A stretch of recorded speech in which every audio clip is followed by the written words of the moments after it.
Relax lang, relax lang. Grabe ito.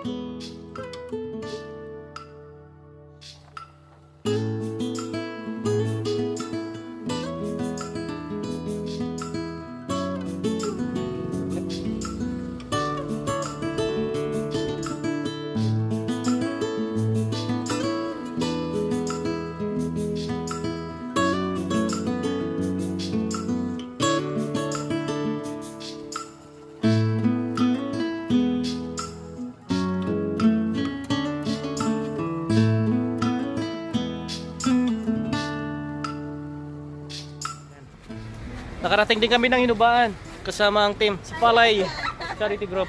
Ngayon, mga kabayan, ang subject natin dito si Ate. Gusto natin makita yung personal na sitwasyon niya dahil binisid sa atin ni Ma'am Jenny at ng kanyang kaibigan. Yung mga taga-Hinubaan pala, boss. Mga ganda pala. No? Totoo naman pala, mga ganda at mababait at napaka-approachable. Nasa video tayo para alam din po niya. So, pwede mo ma-experience sa amin yung sitwasyon mo para magkaroon kami ng idea kung ano pang pwede namin maitulong sa iyo. Lain ako pala sir, buba. Kasi nang tigado dito tayo sir. Sa akong balay sa ko. Dito ninyo lumakadto dito sir, para mabanaw sir. Oh, tigado ko tayo.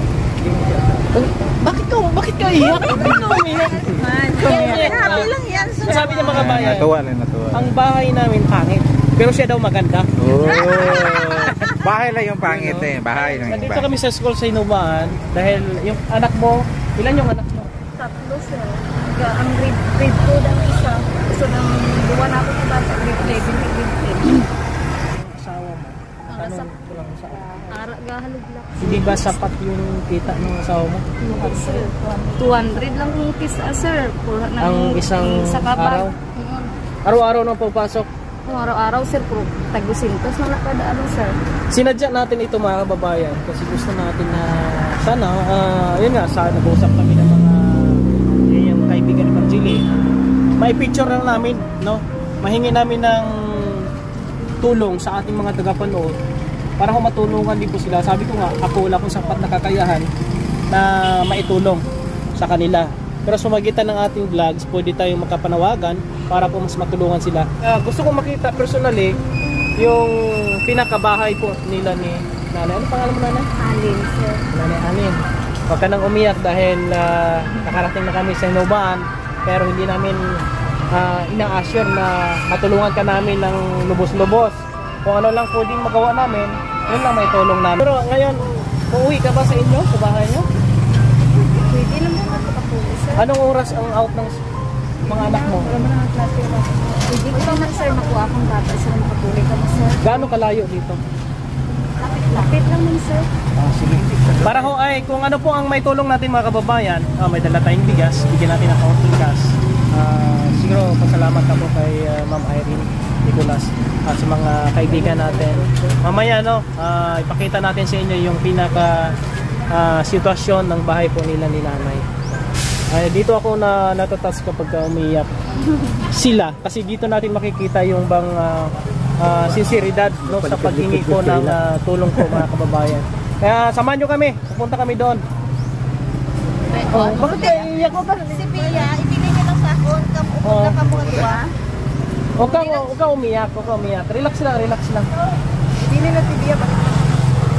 Ramdam natin dito yung diba, sitwasyon talaga adlaw ka sa ginasaryahan, answered prayer na ni Sino. Hindi na mag-ibig, wala kami mahimo mo kay Pia. Pero na-try na ba ito nailapit sa government? Pag nasa government ang nanggaling yung tulong, medyo maraming proseso, no? Maraming mga papers na kailanganin mo dyan.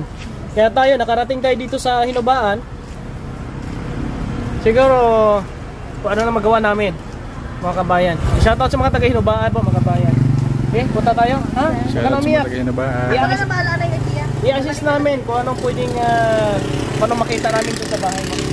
Ano? Sige. Kaya samahan nyo kami mga kabayan, no? Si Dongkoy, may panday tayo na kasama, oh. And Dongkoy. then si Foreman. Dua sila, sir. Oh, engineer, sige. Engineer. Sige ah. Angkas na lang siguro. Angkas, pwede man maangkas. Malay-layo ba yon? Ayan. Sige, punta tayo doon. Grabe ito. Natats ako dito. As in, parang nabigyan ng pag-asa si ate. Angkas na lang sa akin. Para natin yung bahay mo. Ilang minuto? Mga 30 minutes? Mga 30 minutes yung aming tatakbuhin ngayon. Sige, para ma-picture natin yung sitwasyon nyo. Makahanap tayo na makatulong sa inyo. Dito. Ayan o. Papasok kami dito. Anong lugar ito, te? Barangay 2. Hinubaan? Pero yung tinitirhan nyo, anong barangay? Barangay San Rafael. Okay. Pag papunta kayo ng school, magkano ang pamasahe? 25 pesos. My God. Tapos sweldo ng asawa mo 200. Bawasan pa ng balikan yan. Bali 50. Uy. May estudyante ka pa, dalawang high school. 500 ang simana? Paano naka-sustain yung sahod ng asawa mo?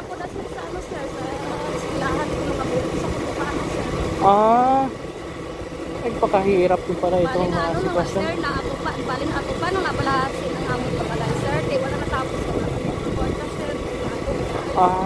Dati nalagyan nyo ng bubong.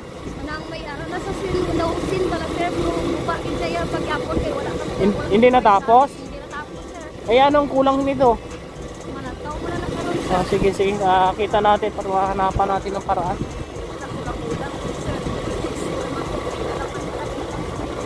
Sige. At least nakarating kami dito sa Hinubaan.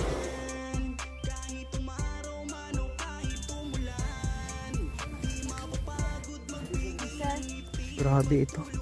Parang kuiba tong bahay mo. Dilim, ang liit.